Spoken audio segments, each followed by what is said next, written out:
नमस्कार, देवभूमि उत्तराखंड की खबरें लेकर मैं हूं आपके साथ संदीप निरंजन सरकार। बुलेटिन की शुरुआत करेंगे उससे पहले एक नजर इस वक्त की सुर्खियों पर। राज्यपाल ने निकायों में ओबीसी आरक्षण के अध्यादेश को दी मंजूरी। अध्यादेश के बाद नगर निकाय चुनाव की बड़ी हलचल। 15 से 20 जनवरी तक हो सकते हैं चुनाव। जिला प्रशासन के अधिकारियों के साथ मंत्री गणेश जोशी ने की बैठक। समस्याओं के निस्तारण को लेकर की गई समीक्षा। दोपहिया वाहनों की आवाजाही पर सख्ती से निपटने के निर्देश। बांग्लादेश में हिंदुओं पर हो रहे अत्याचार को लेकर भड़के साधु संत। ऋषिकेश में बांग्लादेश के खिलाफ निकाली गई विरोध रैली। कैबिनेट मंत्री प्रेमचंद अग्रवाल भी हुए शामिल। काठगोदाम के नशे के खिलाफ कठोर कार्रवाई जारी। नशे की तस्करी कर रहे 2 युवकों को पुलिस ने किया गिरफ्तार। न्यायालय के आदेश पर भेजा जेल। एटीएम कार्ड बदलकर धोखाधड़ी करने वाला शातिर ठग देहरादून से गिरफ्तार। एसएसपी अजय सिंह ने किया खुलासा। लोगों की बातों में उलझाकर ठगी को देता था अंजाम। चलिए अब खबरों का रुख कर लेते हैं। कैबिनेट मंत्री गणेश जोशी ने कैंप कार्यालय में जिला प्रशासन के अधिकारियों, मसूरी नगरपालिका और स्थानीय लोगों के साथ मसूरी नगरपालिका क्षेत्र में चल रहे विकास कार्य और कई अन्य समस्याओं के निस्तारण को लेकर समीक्षा की है।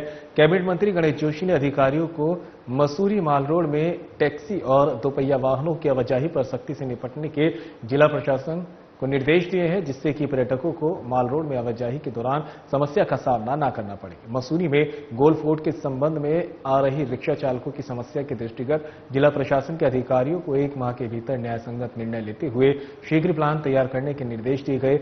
मंत्री गणेश जोशी ने कहा कि रिक्शा चालकों के साथ बैठक कर समस्या के समाधान किया जाए। 60 वर्ष से अधिक आयु के लोगों को वन टाइम सेटलमेंट और मृतक आश्रितों को रेहड़ी पटरी की व्यवस्था और अन्य शेष लोगों को गोल्फ कोर्ट में समायोजित किया जाए। बैठक के दौरान उन्होंने अधिकारियों को मसूरी में शौचालय निर्माण, मसूरी में तहसील भवन के लिए शीघ्र भूमि चयन करने के भी निर्देश दिए।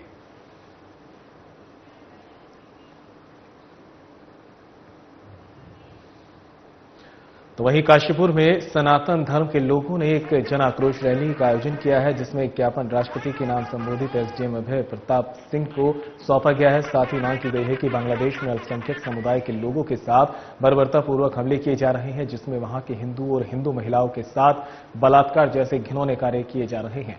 सनातन धर्म के लोगों ने आरोप लगाया है कि वहां के हिंदू लोगों के साथ अत्याचार किया जा रहा है, जिसको हरगिज बर्दाश्त नहीं किया जाएगा। उन्होंने बांग्लादेश सरकार से मांग की है कि जल्द हिंदू समुदाय और अल्पसंख्यक लोगों की रक्षा की जाए। उन्होंने कहा कि भारत का हर एक हिंदू बांग्लादेश के हिंदू के साथ खड़ा है।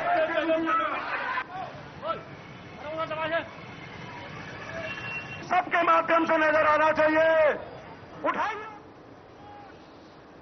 और यहाँ रुकेंगे ब्रेक के लिए, कहीं मत जाइएगा, जल्द होंगे यहां से।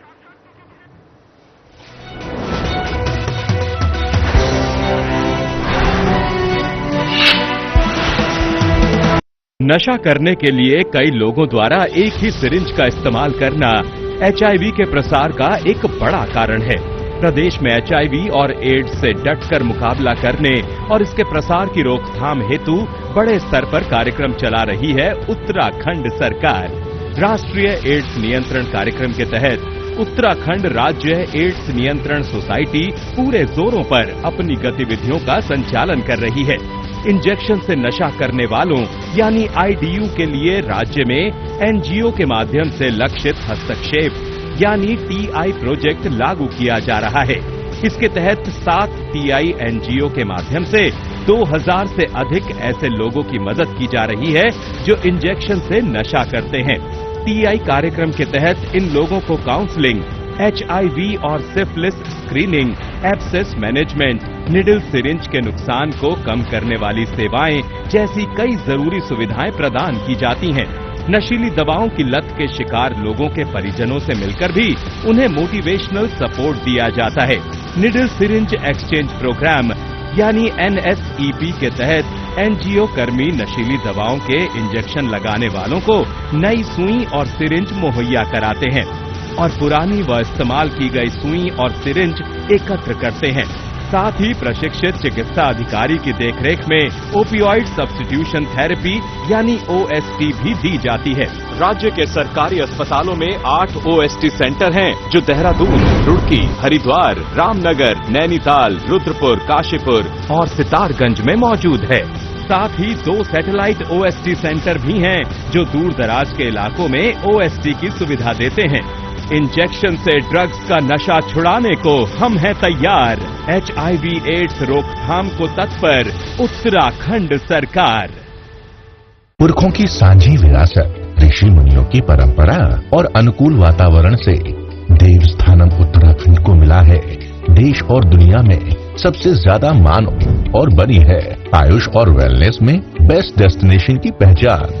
We all came here to clean our 5 chakras, and so far so good. We really enjoy it, and I give my best wishes for the government of Uttarakhand. Uttarakhand सरकार का संकल्प है कि आयुष और वेलनेस की समृद्ध प्राकृतिक और सांस्कृतिक विशेषताओं से प्रत्येक व्यक्ति को जोड़ा जाए और सर्वोत्तम सेवाएं प्रदान की जाएं। देवभूमि उत्तराखंड में 300 से ज्यादा आयुष और वेलनेस सेंटर संचालित किए जा रहे हैं, जिसमें प्राकृतिक आयुष उपचार और योग प्रदान किया जा रहा है। मेरे पाँव की हड्डी भी थोड़ी बढ़ गई थी और वो पंचकर्म भी मैंने कराया है और मेरा सारा ट्रीटमेंट यहाँ पे मुफ्त हुआ है और उसमें मुझे 90% फायदा हुआ है। राज्य में पहली बार इवनिंग OPD संचालित की जा रही है, जिसमें प्रकृति परीक्षण और ऋतुचर्या के अनुसार गैर संक्रामक रोगों और गंभीर बीमारियों का उपचार किया जा रहा है। मेरे को MND था, मोटर न्यूरॉन डिजीज, जिसमें मुझे नसों में झंझनाहट होती थी और मेरा राइट हैंड वर्क नहीं कर पाता था।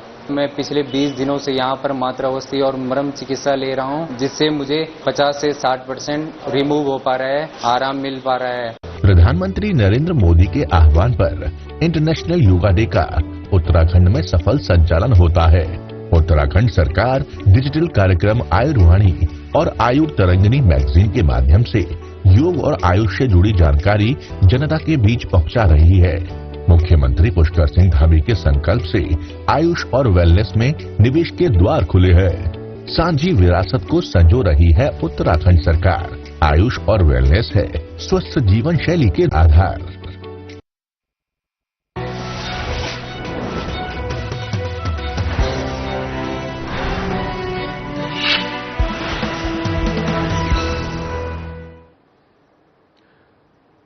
ब्रेक के बाद आप सभी का स्वागत है। खबरों में आगे बढ़ते हैं। बांग्लादेश में हिंदुओं पर हो रहे अत्याचार के खिलाफ तीर्थ नगरी में साधु संत भड़क गए हैं। साधु संतों ने मानव अधिकार रक्षा मंच के बैनर तले शहर में विशाल रैली निकाली है, जिसमें साधु संतों के अलावा कैबिनेट मंत्री प्रेमचंद अग्रवाल, DGP और RSS से जुड़े स्वयंसेवी भी शामिल हुए हैं।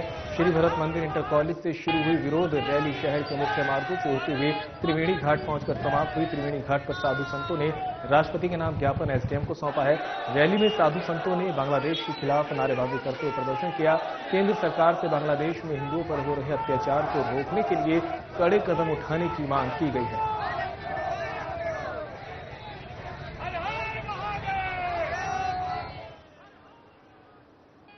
और फिलहाल रुकेंगे ब्रेक के लिए, कहीं मत जाइएगा, जल्द होंगे हाजिर।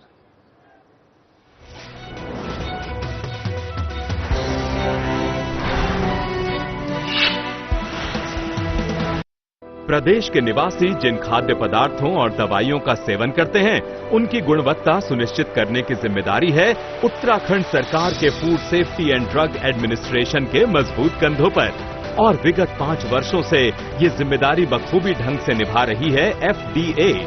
FDA का नवनिर्मित भवन सहस्त्रधारा रोड, देहरादून में मौजूद है।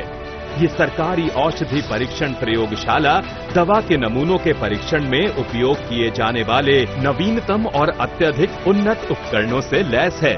दवा के नमूनों में माइक्रोबियल टेस्ट के लिए नए दिशा निर्देशों के अनुरूप एक नवनिर्मित पूरी तरह सुसज्जित माइक्रोबायोलॉजी लेबोरेटरी भी स्थापित की गई है। इतना ही नहीं, खाद्य नमूनों में अवशिष्ट एंटीबायोटिक दवाओं, कीटनाशक और भारी धातुओं का पता लगाने के लिए GCMS, ICP-MS, LC-MS जैसे उच्च स्तरीय उपकरण भी state food and drug testing laboratory में लगाए गए हैं। FDA समय समय पर बाजार से खाद्य पदार्थों और दवाओं के सैंपल एकत्र कर उनकी बारीकी से जांच करती है, ताकि प्रदेशवासियों की सेहत से ना हो कोई समझौता। 2022-23 में 460 सैंपल में से 80 सैंपल गुणवत्ता टेस्ट में फेल हुए।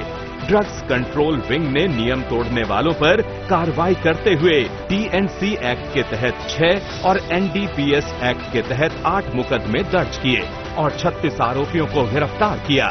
इसी तरह फूड सेफ्टी विंग ने वर्ष 2023-24 में 355 मुकदमे दर्ज किए, जिनमें से 345 मामलों के फैसले आ चुके हैं।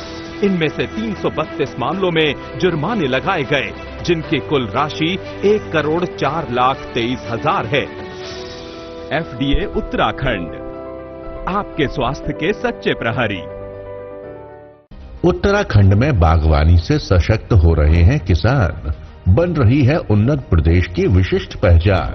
मुख्यमंत्री पुष्कर सिंह धामी के संकल्प से किसानों की आय में जबरदस्त मुनाफा, फल और सब्जियों में पौष्टिकता, विकास के अंत्योदय सफर की कहानी लिख रही है।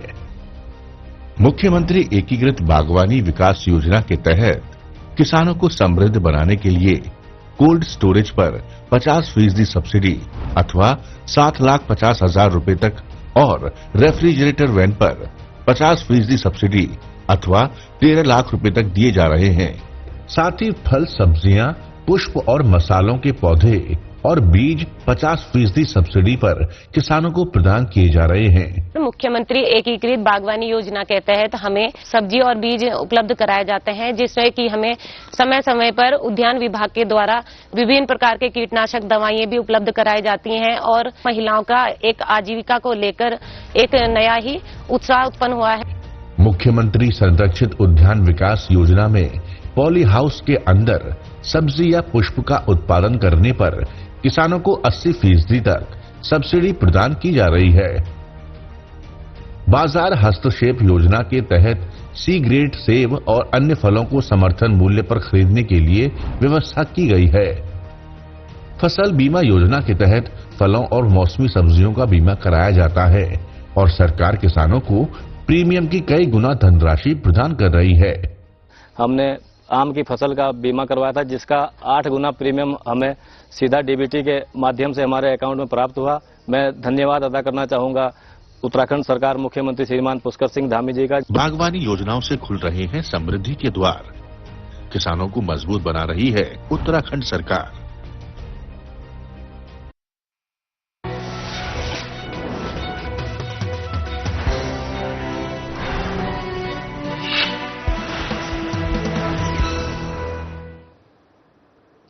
ब्रेक के बाद आप सभी का स्वागत है। जनपद देहरादून की कोतवाली नगर पुलिस को बड़ी सफलता हाथ लगी है। पुलिस ने कोतवाली क्षेत्र में एटीएम कार्ड बदलकर धोखाधड़ी करने वाले शातिर ठग को गिरफ्तार किया है। आरोपी के कब्जे से ठगी कर निकाली गई नकदी, विभिन्न बैंकों के 28 एटीएम कार्ड और घटना में प्रयुक्त बाइक बरामद की गई है। आरोपी को पुलिस ने कोर्ट के आदेश पर जेल भेज दिया है। मामले का खुलासा एसएसपी अजय सिंह ने किया। उन्होंने बताया कि आरोपी बेहद शातिराना तरीके से लोगों को बातों में उलझाकर एटीएम बदलकर ठगी की घटना को अंजाम देता है।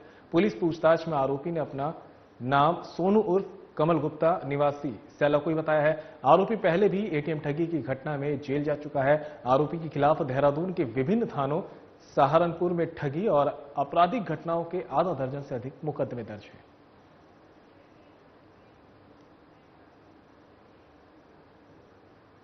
और यार रुकेंगे ब्रेक के लिए, कहीं में जाएगा, जल्द होंगे हासिल।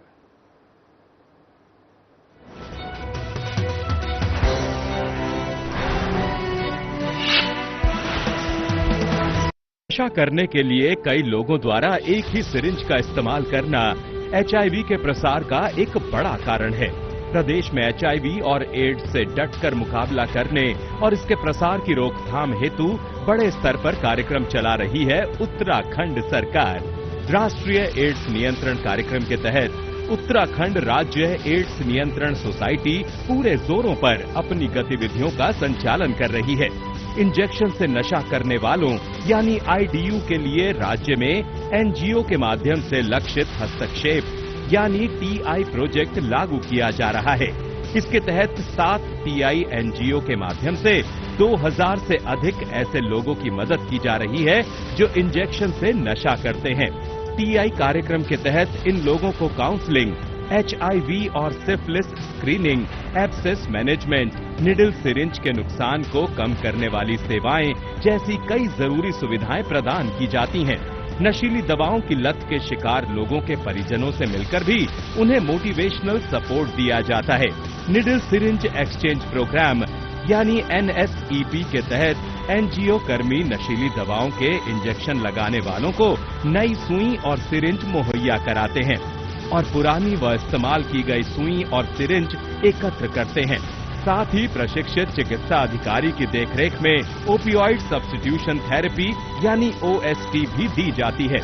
राज्य के सरकारी अस्पतालों में 8 ओएसटी सेंटर हैं, जो देहरादून, रुड़की, हरिद्वार, रामनगर, नैनीताल, रुद्रपुर, काशीपुर और सितारगंज में मौजूद है। साथ ही 2 सैटेलाइट ओएसटी सेंटर भी हैं, जो दूर दराज के इलाकों में ओएसटी की सुविधा देते हैं। इंजेक्शन से ड्रग्स का नशा छुड़ाने को हम हैं तैयार। HIV एड्स रोकथाम को तत्पर उत्तराखंड सरकार।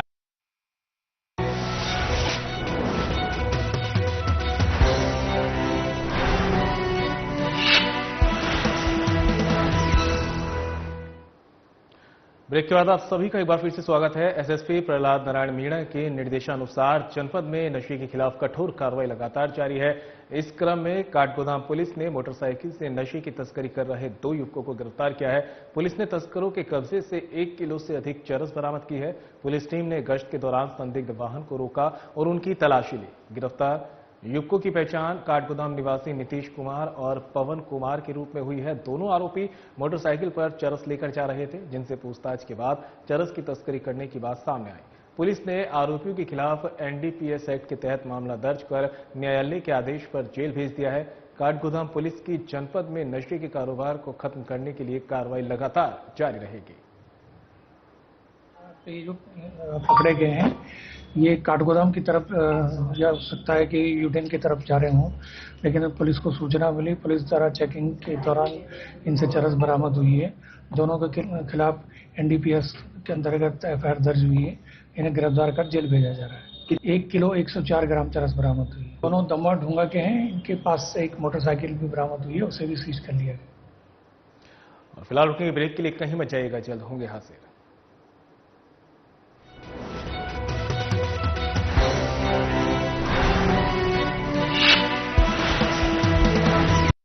प्रदेश के निवासी जिन खाद्य पदार्थों और दवाइयों का सेवन करते हैं, उनकी गुणवत्ता सुनिश्चित करने की जिम्मेदारी है उत्तराखंड सरकार के food safety and drug administration के मजबूत कंधों पर। और विगत 5 वर्षों से ये जिम्मेदारी बखूबी ढंग से निभा रही है FDA। FDA का नवनिर्मित भवन सहस्त्रधारा रोड, देहरादून में मौजूद है। ये सरकारी औषधि परीक्षण प्रयोगशाला दवा के नमूनों के परीक्षण में उपयोग किए जाने वाले नवीनतम और अत्यधिक उन्नत उपकरणों से लैस है।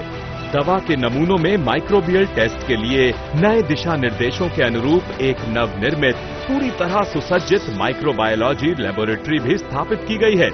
इतना ही नहीं, खाद्य नमूनों में अवशिष्ट एंटीबायोटिक दवाओं, कीटनाशक और भारी धातुओं का पता लगाने के लिए GCMS, ICP-MS, LC-MS जैसे उच्च स्तरीय उपकरण भी state food and drug testing laboratory में लगाए गए हैं। FDA समय समय पर बाजार से खाद्य पदार्थों और दवाओं के सैंपल एकत्र कर उनकी बारीकी से जांच करती है, ताकि प्रदेशवासियों की सेहत से ना हो कोई समझौता। 2022-23 में 460 सैंपल में से 80 सैंपल गुणवत्ता टेस्ट में फेल हुए। ड्रग्स कंट्रोल विंग ने नियम तोड़ने वालों पर कार्रवाई करते हुए TNC एक्ट के तहत 6 और NDPS एक्ट के तहत 8 मुकदमे दर्ज किए और 36 आरोपियों को गिरफ्तार किया। इसी तरह फूड सेफ्टी विंग ने वर्ष 2023-24 में 355 मुकदमे दर्ज किए, जिनमें से 345 मामलों के फैसले आ चुके हैं। इनमें से 332 मामलों में जुर्माने लगाए गए, जिनकी कुल राशि 1,04,23,000 है। FDA उत्तराखंड, आपके स्वास्थ्य के सच्चे प्रहरी।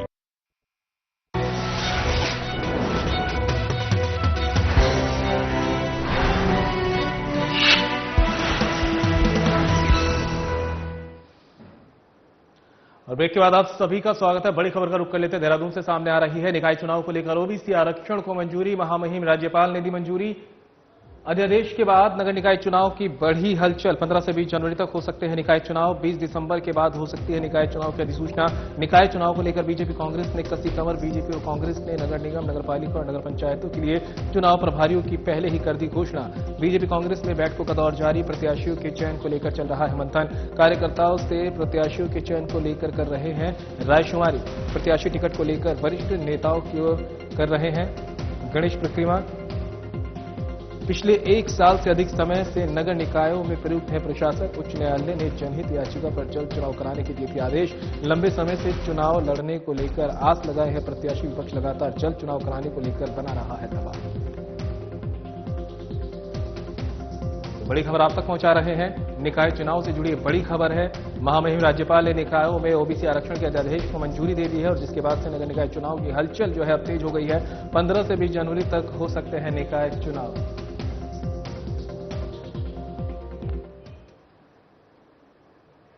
खबर पर ज्यादा जानकारी के लिए उत्तराखंड से हमारे ब्यूरो चीफ कमल शर्मा हमारे साथ जुड़ गए हैं। कमल, निकाय चुनाव को लेकर ओबीसी आरक्षण को महामहिम राज्यपाल ने मंजूरी दे दी, जिसके बाद अब चुनाव को लेकर भी हलचल तेज हो गई है। क्या कुछ तस्वीरें सामने आ रही है? पार्टियों का किस तरह से जो है यहां पर बैठकों का दौर शुरू हो चुका है?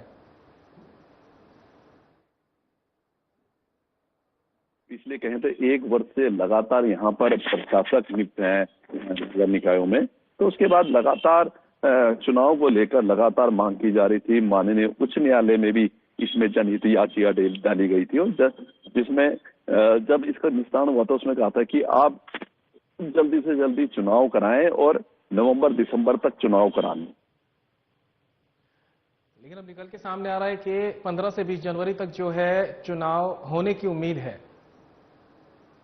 कहीं ना कहीं किस हिसाब से आरक्षण किया जाए, तो आरक्षण को भी अब अध्यादेश माननीय राज्यपाल महोदय जो है उनके द्वारा यहाँ मंजूरी मिल गई है और आज कैबिनेट की बैठक है, उसमें भी कहीं निर्णय होगा। तो बताया जा रहा है कि 20 जनवरी तक, अगले महीने 20 जनवरी तक नगर निकायों के चुनाव संपन्न करा लिए जाएंगे और अब वार्डों का और वहां का आरक्षण होगा, उसमें आपत्तियां मांगी जाएंगी और उसके बाद कहें तो अधिसूचना जारी जब हो जाएगी तो उसके बाद जो यहाँ पर नगर निकाय चुनाव हो जाएंगे और सभी जो काफी टाइम से प्रतीक्षा में थे, जो प्रत्याशी थे, वार्डों के हो गए, चाहे मेयर के हो गए, नगर पालिका अध्यक्षों हो गए, नगर पालिका के हो गए, वो सभी लोग प्रतीक्षा में थे। तो अब कहीं ना कहीं एक हलचल जरूर बढ़ी है और लगता है जिस हिसाब से अब चीजें सामने आ रही हैं तो लग रहा है कि 20 जनवरी तक ये चुनाव संपन्न करा लिए जाएंगे। इसके लिए भारतीय जनता पार्टी हो, कांग्रेस हो, सभी ने अपनी तैयारियां जोरों शोरों शुरू कर रखी। लगातार बैठकों का जारी है और प्रत्याशियों के चयन की भी रायशुमारी चल रही है। अब यही देखना है कब अधिसूचना जारी होती है और कब तक उत्तराखंड में चुनाव संपन्न करा लिए जाते हैं। बिल्कुल कमल, ये तो देखने वाली बात है, लेकिन जिस तरह से ओबीसी आरक्षण को मंजूरी यहां पर दे दी गई है, क्या लगता है कि बीजेपी के लिए ये कितना बड़ा अहम कदम साबित होगा? आने वाले चुनाव में किस तरह से साबित ये हो सकता है? बात बीजेपी और कांग्रेस की नहीं है, इसमें नियम कानून के अनुसार नगर पालिकाएं होती हैं, नगर निगम होते हैं, ये होता है इसमें आरक्षण होता है कि कौन सी सीट के एससी में जाएगी, कौन सी ओबीसी में जाएगी, कौन सी सामान्य होगी, कौन सी महिला के लिए रिजर्व होगी, ऐसे ही वार्डों में होता है। तो अब उसको जो पैमाना तय किया गया था उसको महामहिम राज्यपाल की मंजूरी मिल गई है और मुझे लगता है कि अब कुछ ही दिनों में ये आरक्षण वार्ड के और निगमों के अध्यक्षों के, पालिका अध्यक्षों के और सभी के घोषणा की जाएगी और उसमें फिर आपत्तियां मानी जाएगी। आपत्तियां, और जब आपत्तियां का समय सीमा रखी जाएगी और जब वो हो जाएगा तो उसके बाद कहीं ना कहीं मुझे लगता है राज्य निर्वाचन आयोग प्रोग्राम जारी कर देगा और उसी दिन से ये कहें तो अधिसूचना जारी हो जाएगी और आचार संहिता लागू हो जाएगी। अब वही देखना, सारी प्रक्रिया चल रही है। अब कितने दिनों में प्रक्रिया होती है, जिस हिसाब से मैंने कहा चीजें तस्वीरें सामने आ रही हैं तो लगता है कि अगले महीने ये चुनाव नगर निकाय के हो ली जाएंगे और जो जिसकी प्रतीक्षा लगातार लोग कर रहे थे वो प्रतीक्षा अब धीरे धीरे खत्म होती नजर आ रही है। बिल्कुल कमल, अब कह सकते हैं कि प्रशासन भी पूरी तरह से अब चुनाव कराने की तैयारियों में जुट जाएगा, तो वहीं दूसरी तरफ पार्टियों ने भी अब कमर कस ली है। अब बैठकों का दौर जारी हो गया है, लेकिन हमें ये नहीं भूलना चाहिए कि सबसे ज्यादा जो है अहम यहाँ पे जो भूमिका निभाते हैं वोटर्स होते हैं। ऐसे में क्या कुछ मुद्दे जो है यहाँ पर निकाय चुनाव को लेकर रहने वाले हैं? हाँ संदीप, कहें तो नगर निकायों के चुनाव बहुत सबसे छोटे चुनाव कहा जाता है, क्योंकि पहले लोकसभा होते हैं, विधानसभा, फिर नगर निकाय, गली मोहल्ले के चुनाव होते हैं। जो अपने वार्ड की समस्या होती है, जो शहरों की समस्या होती है, जो अपने नगर की समस्या होती है, वही मुद्दे यहाँ पर होते हैं। इसमें राष्ट्रीय मुद्दा कोई नहीं चलता, क्योंकि हमें ये है कि हमारा जो वार्ड मेंबर बनेगा, जो हमारा पार्षद बनेगा, वो कौन सा एक्टिव है, कौन सी सफाई व्यवस्था होती है, लाइट व्यवस्था होती है, सड़क, पानी, बिजली की होती है। यही एक चीजें होती हैं कि कौन सरलता से सबके काम करा देगा, वही प्रत्याशी चुना जाता है जिसकी अच्छी छवि होती है। तो कुल मिला के ये छोटे मुद्दे सफाई व्यवस्था के, सड़क के, लाइट के, यही मुद्दे मेन नगर निकाय में होते हैं, और यही मुद्दे चलते हैं कि कौन ऐसा सशक्त उम्मीदवार है जो अच्छा वार्ड का काम कर सकता है, जो नगर का काम कर सकता है, जो चीज करता है। यही मुद्दे, स्थानीय मुद्दे ज्यादातर इसमें निकलते हैं, और ये लोकल बॉडी के चुनाव होते हैं, इसलिए इसमें राष्ट्रीय मुद्दे कहीं बिल्कुल भी नहीं आते। बिल्कुल कमल, तमाम जानकारी के लिए आपका बहुत बहुत शुक्रिया। और फिलहाल बुलेटिन में मेरे साथ इतना ही, दीजिए इजाजत, नमस्कार।